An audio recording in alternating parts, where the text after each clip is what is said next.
লকডাউনৰ পৰা ৰক্ষা কৰিব লাগিব দেশক। দেশবাসীক সম্বোধন কৰি এই মন্তব্য প্ৰধানমন্ত্ৰী নৰেন্দ্ৰ মোদীৰ। ৰাজ্যসমূহক কৰোনা ৰোধৰ অন্তিম বিকল্প অস্ত্ৰৰূপে লকডাউন ব্যৱহাৰ নকৰিবলৈ আহ্বান প্ৰধানমন্ত্ৰীগৰাকীৰ। কোভিডৰ নীতি নিৰ্দেশনা মানি চলিবলৈ যুৱ প্ৰজন্মক সহায় আগবঢ়াবলৈ আহ্বান জনাই মাইক্ৰ' কণ্টেইনমেণ্ট জোনত গুৰুত্ব আৰোপ প্ৰধানমন্ত্ৰী মোদীৰ। আনহাতে সংবাদ মাধ্যমক ৰাজ্যৰ মাজত সৃষ্টি হোৱা ভয় শংকা দূৰ কৰাৰ লগতে অপপ্ৰচাৰৰ বিৰুদ্ধে মাৰ বান্ধি থিয় হ'বলৈ আহ্বান জনালে প্ৰধানমন্ত্ৰীগৰাকীয়ে।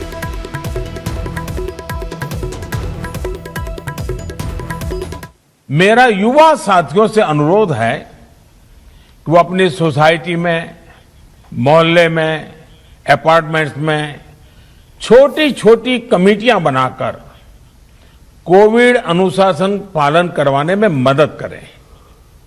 हम ऐसा करेंगे तो सरकारों को न कभी कंटेनमेंट जोन लगाने की जरूरत पड़ेगी, न कर्फ्यू लगाने की जरूरत पड़ेगी और लॉकडाउन का तो सवाल ही नहीं उठता है, आवश्यकता ही नहीं पड़ेगी।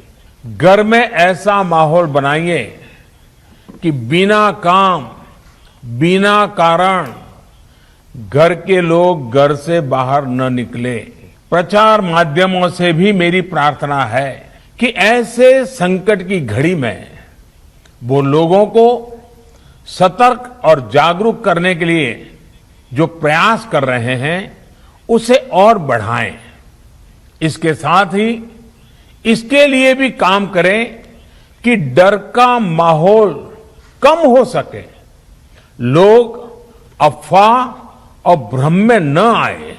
आज की स्थिति में हमें देश को लॉकडाउन से बचाना है। मैं राज्यों से भी अनुरोध करूंगा कि वो लॉकडाउन को अंतिम विकल्प के रूप में ही इस्तेमाल करें। लॉकडाउन से बचने की भरपूर कोशिश करनी है और माइक्रो कंटेनमेंट जोन पर ही ध्यान केंद्रित करना है। हम अपनी अर्थव्यवस्था की सेहत भी सुधारेंगे और देशवासियों की सेहत का भी ध्यान रखेंगे। कोरोना संकट में देश के अनेक हिस्से में ऑक्सीजन की डिमांड बहुत ज्यादा बढ़ी है। इस विषय पर तेजी से और पूरी संवेदनशीलता के साथ काम किया जा रहा है। ऑक्सीजन प्रोडक्शन और सप्लाई को बढ़ाने के लिए भी कई स्तरों पर उपाय किए जा रहे हैं। जैसे ही कोरोना के केस बढ़े, देश के फार्मा सेक्टर ने दवाइयों का उत्पादन और बढ़ा दिया है।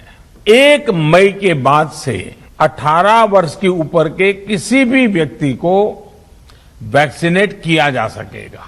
अब भारत में जो वैक्सीन बनेगी उसका आधा हिस्सा सीधे राज्यों और अस्पतालों को भी मिलेगा।